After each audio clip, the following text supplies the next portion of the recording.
ഇതുപോലെ ഒരു LED blink ചെയ്യാൻ, ഒരു ബേസിക് ആയിട്ടുള്ളൊരു ട്രാഫിക് ലൈറ്റ് സിഗ്നലിൻ്റെ മോഡൽ ഇതുപോലെ ജനറേറ്റ് ചെയ്യാൻ,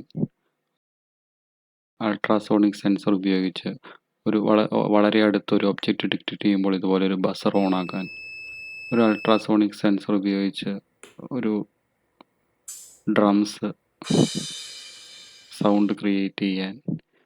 നിങ്ങളീ കാണുന്ന ഈ പ്രൊജക്റ്റുകളെല്ലാം ചെയ്തിരിക്കുന്നത് ഒരു അർഡിനോ ബോർഡ് ഉപയോഗിച്ചാണ്. പക്ഷേ ഈ അർഡിനോ ഇവിടെ പ്രോഗ്രാം ചെയ്യാൻ നമ്മൾ C++ പോലുള്ള കോംപ്ലിക്കേറ്റഡ് ആയിട്ടുള്ള പ്രോഗ്രാമിംഗ് ലാംഗ്വേജുകളൊന്നും പഠിക്കേണ്ടത് ആവശ്യമില്ല. ഇവിടെ അർഡിനോ പ്രോഗ്രാം ചെയ്തിരിക്കുന്നത് ബ്ലോക്സ് മെത്തേഡ് ഉപയോഗിച്ചാണ്. ഇത് വളരെ സിമ്പിളാണ് പ്രോഗ്രാമിംഗ് ചെയ്യാൻ. നമ്മുടെ ഈ പുതിയ കേരള സിലബസിൽ റോബോട്ടിക്സും ഇൻക്ലൂഡഡ് ആണെന്ന് നിങ്ങൾക്കറിയാമല്ലോ.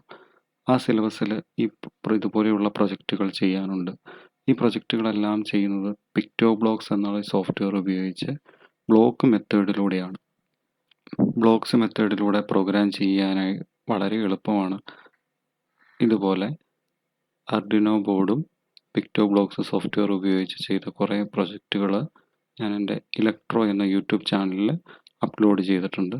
പിക്ടോബ്ലോക്സ് ഉപയോഗിച്ച് അർഡിനോ പ്രോഗ്രാമിംഗ് പഠിക്കാൻ നിങ്ങൾക്ക് താല്പര്യമുണ്ടെങ്കിൽ ഇതുപോലെയുള്ള പ്രൊജക്റ്റിൻ്റെ എല്ലാ ട്യൂട്ടോറിയൽ വീഡിയോ ചാനൽ അവൈലബിൾ ആണ്. അതുപോലെ പ്രൊജക്റ്റ് ചെയ്ത് പഠിക്കാൻ ആഗ്രഹമുള്ളവർ യൂട്യൂബിൽ ഇലക്ട്രോ എന്ന ചാനൽ സബ്സ്ക്രൈബ് ചെയ്യുക.